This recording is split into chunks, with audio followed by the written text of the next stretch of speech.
혹시 요즘 들어 아무리 잠을 오래 자도 피로가 풀리지 않고 아침에 일어나도 몸이 무겁고 머리가 멍한 느낌이 계속되는데도 요즘 내가 좀 피곤한가 보다 하고 넘기고 계시진 않으신가요? 또 어떤 분들은 예전보다 움직임이 느려지고 말하거나 생각하는 속도까지 둔해진 느낌이 드는데도 단순히 나이 탓이나 컨디션 문제로 생각하는 경우가 많습니다. 특히 식사량은 크게 변하지 않았는데도 체중이 조금씩 늘거나 몸이 잘 붓는 느낌이 반복되는데도 그냥 생활 습관 문제로 넘기는 경우도 많습니다. 그런데 정말 중요한 건 갑상선 저하증은 단순한 피로가 아니라 몸 전체의 에너지 시스템이 느려지는 상태라는 점입니다. 그래서 많은 분들이 초기 변화를 느끼고도 좀 쉬면 괜찮아지겠지 하고 지나치는 경우가 많습니다. 하지만 갑상선은 몸의 대사 속도를 조절하는 핵심 기관이기 때문에 기능이 떨어지면 전신이 동시에 느려지기 시작합니다. 문제는 이런 변화가 갑자기 크게 오는 것이 아니라 아주 서서히 진행되기 때문에 본인도 모르게 익숙해져 버린다는 점입니다. 그래서 어느 순간 원래 이렇게 피곤했나? 라고 느끼게 되는 경우가 많습니다. 하지만 몸은 이미 오래전부터 갑상선 호르몬 부족 신호를 보내고 있었을 가능성이 있습니다. 그래서 오늘은 갑상선 저하증이 왜 단순 피로로 오해되는지, 초기에 어떤 변화가 나타나는지, 그리고 어떤 신호를 절대 가볍게 넘기면 안 되는지 꼭 기억하셔야 할 내용을 자세히 말씀드리겠습니다. 첫 번째입니다. 이유 없이 계속 피곤한 상태입니다.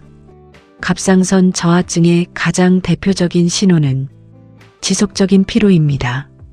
특히 충분히 자도 피곤하고 하루 종일 에너지가 회복되지 않는 느낌이 계속됩니다. 또 아침에 일어났을 때 몸이 무겁고 머리가 맑지 않은 상태가 지속될 수 있습니다. 어떤 분들은 자도 잔 것 같지 않다 라고 표현하기도 합니다. 문제는 이런 피로가 단순 과로나 스트레스로 오해된다는 점입니다. 하지만 반복되는 무기력은 몸의 에너지 생산 자체가 느려지고 있다는 신호일 수 있습니다. 몸은 이미 기초대사 저하 신호를 보내고 있을 수 있습니다. 두 번째입니다. 추위를 유난히 많이 타는 변화입니다. 갑상선 호르몬은 체온 유지에도 중요한 역할을 합니다. 그래서 기능이 떨어지면 평소보다 훨씬 추위를 많이 타게 됩니다. 또 손발이 차갑고 몸 전체가 쉽게 냉해지는 느낌이 생길 수 있습니다. 어떤 분들은 예전엔 안 그랬는데 요즘 너무 춥다 라고 느끼기도 합니다. 문제는 이런 변화를 나이 때문이나 계절 탓으로 넘긴다는 점입니다. 하지만 지속된다면 체온 생성 능력 저하 신호일 수 있습니다. 몸은 이미 열 생산 기능 감소 신호를 보내고 있을 수 있습니다. 세 번째입니다. 체중 증가와 붓기가 나타나는 경우입니다. 갑상선 저하증에서는 먹는 양이 그대로인데도 살이 찔 수 있습니다. 특히 얼굴이나 손발이 붓고 몸이 둔해지는 느낌이 동반되는 경우가 많습니다.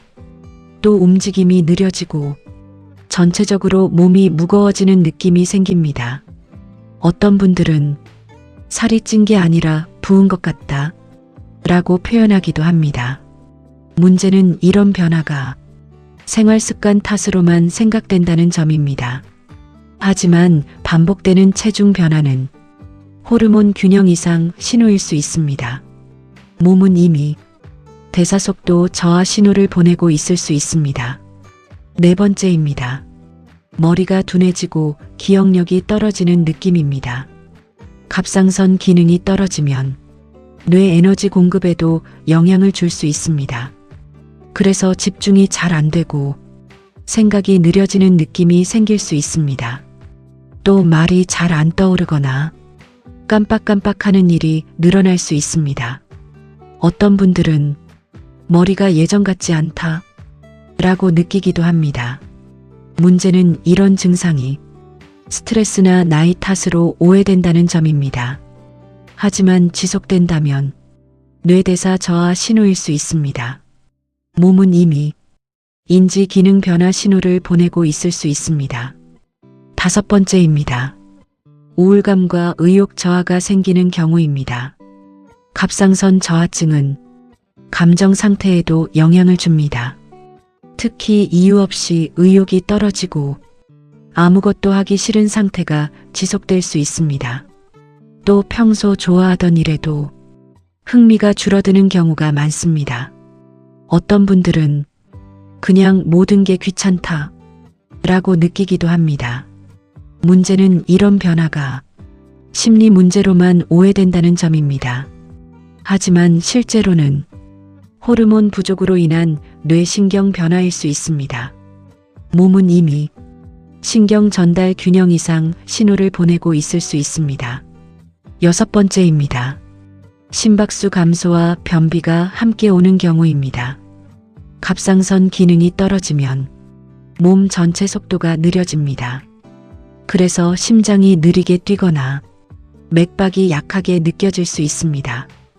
또 장 운동도 느려지면서 변비가 심해지는 경우가 많습니다. 어떤 분들은 몸 전체가 느려진 느낌이다 라고 표현합니다. 문제는 이런 증상이 따로따로 보면 다른 문제처럼 보인다는 점입니다. 하지만 실제로는 하나의 호르몬 문제에서 시작된 변화일 수 있습니다. 몸은 이미 전신 대사 저하 신호를 보내고 있을 수 있습니다. 7번째입니다. 갑상선 저하증은 절대 피로로 넘기면 안 됩니다. 많은 분들이 그냥 피곤한 거다 라고 생각합니다. 하지만 지속적인 피로와 체중 증가, 추위 민감, 기억력 저하는 몸이 보내는 중요한 경고일 수 있습니다. 특히 여러 증상이 함께 나타난다면 반드시 확인이 필요합니다. 무엇보다 중요한 건 몸이 보내는 작은 에너지 변화 신호를 단순 피로로 넘기지 않는 것입니다. 몸은 이미 오래전부터 갑상선 호르몬 부족 신호를 보내고 있었을 수 있습니다. 건강은 크게 무너진 뒤가 아니라 작은 피로와 체중 변화 신호를 얼마나 빨리 알아차리느냐에 따라 달라질 수 있습니다.